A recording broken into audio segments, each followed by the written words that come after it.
विचारताच आत कुठे चाललाय? शाळा बंद होऊन 1 तास झाला आणि यावेळी तुम्ही इथे काय करताय? काय? तुमचा मुलगा अजून घरी गेला नाही?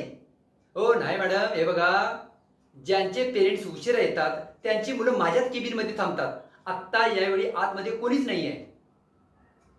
काय? चेक करा.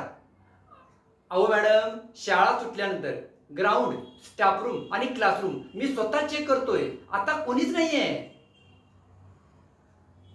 चुकून? हा? अरे वा रे वा! एक तर उशिरा येताय तुम्ही, मुलांना विसरलात तुम्ही आणि चुका करताय आमच्या. हा, हे तर अतिच झालं. हे बघा, मला एकतर घरी जायला उशीर झालाय. तुम्ही तुम्ही जा बघा घरी. ओ ओ मॅडम, रडताय काय? हे बघा, रडू नका. आपण आतमध्ये चेक करू. चला.